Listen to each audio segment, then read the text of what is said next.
Olá, amigos do Repórter Diário. Nós damos continuidade à série de entrevistas com os candidatos nestas eleições de 2014. Nós recebemos hoje nos estúdios do Repórter Diário Ricardo Flacre, ele que é do ABC, é de Santo André e é candidato ao Senado pelo PRTB. Olá, candidato. Bem-vindo ao Repórter Diário. Como vai? Tudo bem? Boa tarde. Obrigado pelo convite. Estamos aqui para responder qualquer pergunta que você fizer. Tá certo. Candidato, antes de mais nada, por que ser candidato ao Senado? É um destaque interessante, porque é um candidato do ABC. Por que você decidiu ser candidato, tentar uma vaga no Senado? Bom, a nossa família já vem, tradicionalmente, da política. O meu avô foi senador, que é o senador Flacre, bisavô. E a família teve... No poder, que a gente fala, o poder é quando a pessoa é eleita pelo povo, né? Aí a pessoa tem o poder de tomar conta de uma cidade politicamente. E os meus antepassados foram da política em Santo André, São Bernardo, São Caetano também, por 22 anos, sem que uma vírgula sequer se falasse sobre corrupção. Então... está no sangue mesmo da família, e no meu e do meu filho, Alexandre Flacre, que você conhece, que já foi candidato a prefeito aqui em Santo André, de gostar da política. Não para ganhar dinheiro com a política, que nós temos nossas atividades, né? Nós ganhamos dinheiro com outra coisa, não é com política. A gente vai mesmo por amor à arte. Não vou dizer para você que se eu entrar não vou querer meu salário, porque eu não sou conversa, né, de político desonesto. Se chegar a conseguir entrar para senador, eu vou querer receber, porque a gente trabalha, tem que receber. Mas tem muito político que fala, não, eu não vou receber, o meu salário eu vou doar, isso é conversa para boi dormir, que fala. Qual a sua principal plataforma, caso seja eleito senador? Claro que é um trabalho extenso, são várias questões, mas se o senhor pudesse destacar um ponto principal, era o seu plano de governo, que o senhor pretende fazer, caso seja eleito senador? Tem um monte de coisa para arrumar no Senado. Uma coisa que me deixa muito entristecido é as denúncias que tiveram agora sobre a Petrobras, que infelizmente tem 6 senadores envolvidos, suspeitos de envolvimento com o escândalo da Petrobras. Isso me deixa envergonhado como candidato a senador, e sabendo que se eu entrar, eu vou ter que mudar muita coisa. Porque eu sempre pauto pela honestidade e trabalhar pelo povo, não para benefício próprio. Esses senadores que eu espero que sejam julgados e não tenham nada a ver com isso aí, senão vai ser bem triste para o povo brasileiro saber que 6 senadores estariam envolvidos nessa maracutaia toda da Petrobras. Por que, na sua avaliação, é importante que o eleitor pense bem na hora de escolher um senador? A gente sabe que tem uma tendência, é natural isso, né? De o pessoal primeiro pensar no candidato a presidente e deixar meio que senador, deputado um pouco mais para o final. Tradicionalmente é assim. Por que é importante escolher um senador bom para que represente a população no Congresso? E aproveitaria para você falar um pouquinho sobre qual a função de um senador, né? Qual a importância dessa pessoa lá no Congresso? Vamos lá. O senador... Quando um deputado estadual entra com uma lei, tem que passar governo estadual, governo federal, e passa pelo senador para ver se aprova essa lei de qualquer projeto que forem fazer. Para depois ir para o presidente da República para sancionar a lei e a lei passar a valer efetivamente. O senador ele pode julgar os crimes dos ministros, os crimes do próprio presidente da República. Inclusive tem uma coisa que eu sempre falo bastante, eu sei que muita gente do alto escalão não gosta, mas é a verdade. Você sabe que quem é que indica o ministro do Supremo Tribunal Federal? É o próprio presidente da República. Então, veja bem, se você pega o presidente, vai nomear o ministro do Supremo Tribunal Federal que pode vir a julgar os crimes do presidente da República. Isso não existe. Mas se você vai colocar um ministro indicado por você, é porque você sabe que se fizer alguma coisa errada, aquele ministro não vai poder te julgar, porque você que colocou ele lá. Então tem que mudar. Ministro do Supremo Tribunal tem que ser eleito independente da obrigação do presidente, né? De ser colocado pelo presidente. E sim por a OAB, Ministério Público, fazer um julgamento para poder fazer uma eleição interna para poder colocar o ministro do Supremo Tribunal. Agora, esse nome que normalmente é indicado pelo presidente passa pelo crivo do Congresso, né? Não cabe aos senadores e deputados fazer um filtro e eventualmente até barrar algum nome se achar necessário? Por isso que tem que ter gente de boa índole, entendeu? Não adianta ter um monte de senador e todo mundo fazendo coisa errada. Tem que ter gente boa lá e tem que fazer uma mudança radical lá no Congresso. Agora, candidato, diferentemente dos deputados estaduais, deputados federais, governadores, presidente, o senador tem 8 anos de mandato. É o único cargo onde o candidato ele é eleito e fica 8 anos seguidos. Na sua avaliação, esse é um tempo razoável ou, na sua visão, esse tempo deveria ser reduzido, talvez para 4 anos, como os outros cargos também? Como você vê essa questão de só o senador ter esse direito de ser eleito e ficar 8 anos seguidos? Eu não concordo com essa posição que você colocou.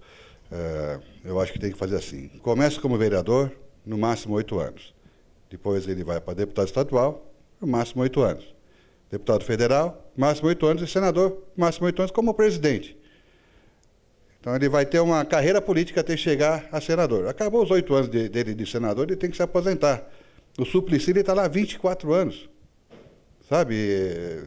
É um político viciado. Não pode, tem que mudar. Fez os 8 anos, tem que sair e dar espaço para outras pessoas. Gente nova que sempre vem com projetos melhores. Aproveitando que o senhor é do ABC, evidentemente conhece muito a nossa região, de que forma que um senador da região, se for eleito, vai beneficiar os moradores do ABC? Tem um monte de... Porque todos os projetos, como eu falei, o deputado estadual e o deputado federal tem que passar pelo crivo do senador. E tiver um senador que é do ABC, é evidente que eu vou olhar com olhos melhores aqui para o progresso da nossa cidade. Uma coisa que você não perguntou e eu gostaria de falar é sobre a dívida interna do Estado de São Paulo com o governo federal. Hoje, o Estado de São Paulo deve para o governo federal 189 bilhões de reais. E paga, ao mês, 12% de juros por esse dinheiro. Dos 70% do faturamento do governo federal, 43% sai do Estado de São Paulo. Aí o que acontece? Não vem esse dinheiro, aí falta dinheiro para hospitais, não tem como pagar um salário decente, digno para os policiais, não tem como dar arma suficiente, carro, para poder fazer a segurança da polícia militar. E aí o que acontece? A ideia é voltar o Banco do Estado, lembra do Banespa? Para poder ter a forma legal de pegar dinheiro no exterior, que não chega a 2%, para poder pegar esse dinheiro, quita a dívida com o governo federal e paga com juros de 2%. Vai sobrar 10% sobre esse dinheiro que deve para o governo federal. Com certeza vai ajudar muito o que está precisando de investir com verba aqui no Estado de São Paulo. Para deixa de gastar 10% pelo menos ao mês em cima de 189 bilhões de reais, que é muito dinheiro, né? Candidato, nós temos 3 candidatos principais à presidência da República: Dilma Rousseff, candidata à reeleição, Marina Silva, candidata, e também Aécio Neves.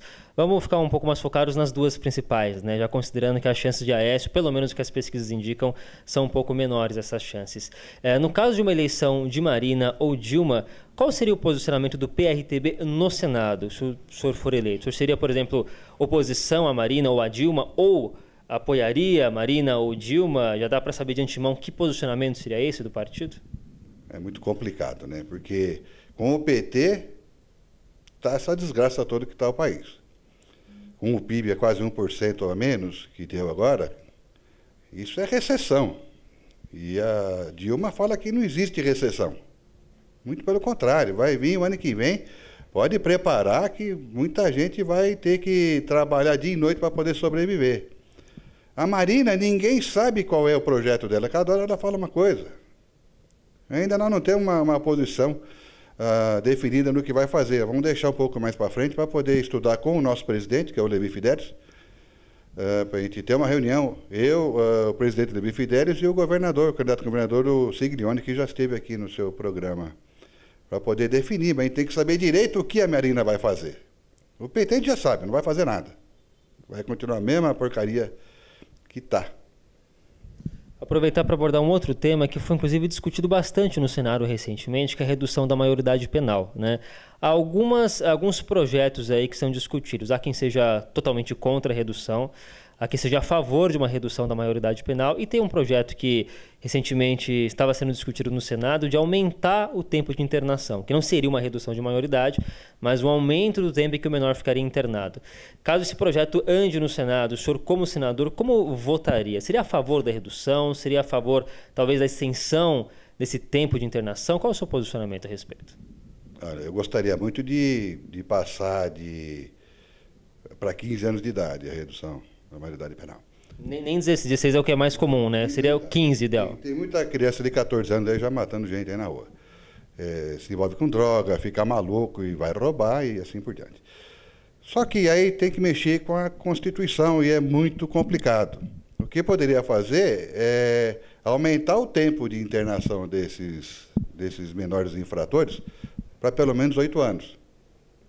Isso eu já tenho falado, eu já vi também alguns governadores falando sobre isso daí, presidentes também, mas eu já tenho falado há muito tempo disso daí, que teria que pelo menos aumentar para 8 anos, para não mexer com a Constituição por causa da idade. Agora, candidato, o que a gente percebe para o eleitor, né, que está aí fora do Congresso, às vezes tem a impressão que se demora muito de discutir projetos lá. Questões que entram ali na pauta do Congresso ficam vários meses, até questão de anos para ser aprovado. O que é necessário fazer para que a discussão no Congresso, e falando mais especificamente do Senado, que é o seu caso, seja mais rápida, para que a discussão e a aprovação seja mais eficiente, seja mais rápida, na velocidade que o eleitor precisa? É ter honestidade do nosso governo federal, primeiramente. O que acontece? O metrô, por exemplo, ele demora, eles estão falando que o metrô só falou que ia fazer 30 quilômetros, acabou fazendo só 6. Está tudo em andamento. Eu não sou amigo do Alckmin, não estou jogando a favor para ele ganhar, não é nada disso. Só que como nós fomos conversar com o presidente do metrô, ele explicou toda a situação. O governo federal, ele coloca obstáculo em tudo. Tudo que for fazer com o governo de São Paulo, que não é o governo do PT, que é o governo do PSDB, eles fazem de tudo para poder colocar algum empecilho para travar a obra. Para quando chegar a próxima eleição, vamos supor que o Padilha ganhasse para governador. Aí daqui a 8 meses, quem que iria inaugurar um metrô? Que tem 100 quilômetros já aprovados, já tem acho que uns 30 quilômetros já em andamento. Quem queria inaugurar esse metrô? Seria o Padilha, se ele ganhasse, né? E quem ia ficar com a guarda? O PT. Então eles fazem tudo para poder embolar o meio de campo para eles terem as glórias da inauguração do projeto. Candidato, a gente já está finalizando o nosso bate-papo. Eu gostaria que você falasse mais alguma questão que talvez ficou de fora dessa conversa para o nosso internauta e aproveitasse também para se dirigir ao internauta e falar para ele, né, convencê-lo de por que no dia 5 de outubro deve votar Ricardo Pflacher como candidato ao Senado. Uma das coisas que eu posso falar é que quem votar em mim não vai perder o voto. Você tem uma ideia, tem candidatos à presidência que está chamando o Serra e o Suplicy, Eduardo Suplicy, para serem ministros. Aí você vê, se eles saírem do governo, vamos supor que o Serra entre e ele saia do governo, vão ficar os suplentes. Eu não sei quem é o suplente do Serra, nem do Suplicy. Quer dizer, a pessoa vota no Serra para ter o trabalho do Serra como senador. E ele vai a ministro, quem que vão ser os suplentes? Então fica uma incógnita, né? O que eu posso dizer é que se eu entrar, eu vou cumprir meu mandato até o final. Votem em mim que vocês não vão se arrepender. É o Pflacher 281 PRTB. Tá certo, candidato, muito obrigado mais uma vez. Nós conversamos com Ricardo Flacker, ele é do ABC de Santo André, candidato ao Senado pelo PRTB. Continue acompanhando as entrevistas que o RD está realizando com os candidatos das eleições 2014 no site repórterdiario.com.br.